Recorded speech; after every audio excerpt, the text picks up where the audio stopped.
The office that I have in my basement is great, but it's nice to work upstairs in daylight sometimes. But man, this chair is killer on my back. Well, I have this amazingly comfortable chair in my office. I can just take this upstairs.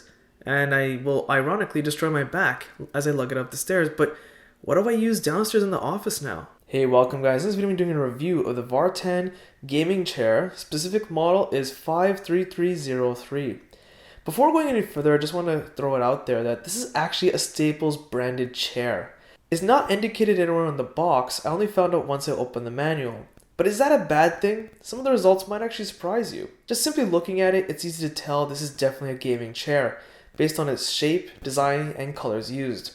Overall, it is actually pretty easy on the eyes to look at. There are a couple of included cushions, one for lumbar support, and the second one is used for either your head, neck, or upper back, depending on how tall you are.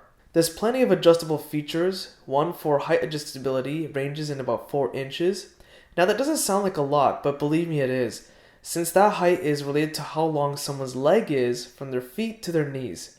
When getting into the seat, it doesn't lower with your weight and is able to retain its original position. Armrests have plenty of adjustable options as well. You can adjust their height, which have a moving range of 2.5 inches, moving them forward or backwards depending on where your elbows need to rest, and adjust some of the rotation based on their preferred angle of comfort.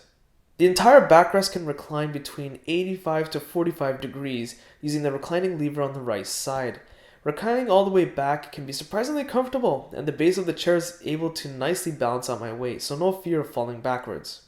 If you pull out the seat height adjustment lever all the way, it unlocks the seat, allowing you for tilting the base backward. Combine that with the tension knob at the bottom, it allows for easier reclining of the base backwards, except this all doesn't really work that well. Even after rotating the tension knob to the lowest setting, it's still a little difficult to recline the entire base backwards. But that's not the big problem here. You see, if you find the perfect base adjustment, you can't push the height adjustment lever back in to lock it in that tilted base setting. You'll end up moving back to the original spot, which kind of defeats the entire purpose of having this feature. I've used other chairs that are under $200 that are much easier to shift the base angle and allow for locking it in place. The neck rest can be adjusted in height but only very slightly because of the way the limitation there is for the straps at the back. The backrest cushion was way too stiff at first, but after a month of use it became softer. This one has a lot more height adjustability since the straps have a much further range. But this is where most gaming chairs fail, and this one even a little bit as well. You see, the backrest is just way too flat.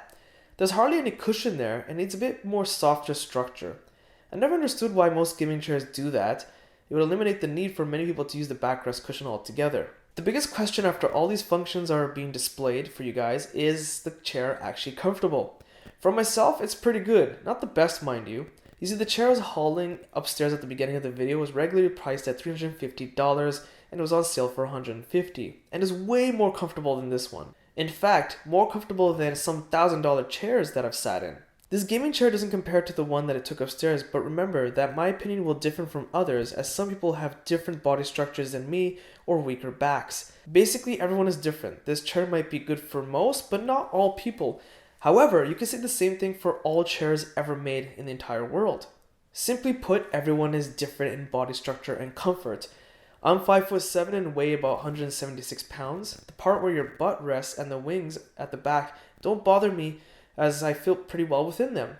But if you're much wider than I am, then those parts might annoy you, mainly because those parts are rather stiff. Actually, really stiff. Kind of bizarre. There's hardly any cushioning there. For other gaming chairs, some people have complained that sitting in one for hours can get rather warm and uncomfortable.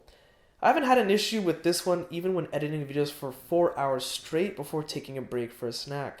In my 4 months of using this, I haven't noticed a single bit of wear and tear and it seems surprisingly sturdy. So once again, the question is, do you need a gaming chair? Honestly, it really depends on you. It's just best to go to a store and try it out.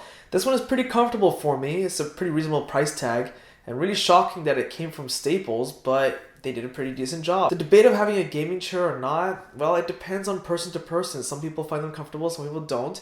I find some $1,000 chairs not comfortable and some people will. Every person is different, that's what it comes down to. But bang for buck, this is a pretty decent chair. Gaming chair or not, it's not bad at the end of the day and that's what matters. So I hope you guys found this video useful. If you did, be sure to check out my social links in the video description. Hit that like button, it does help, subscribe, and thanks for watching.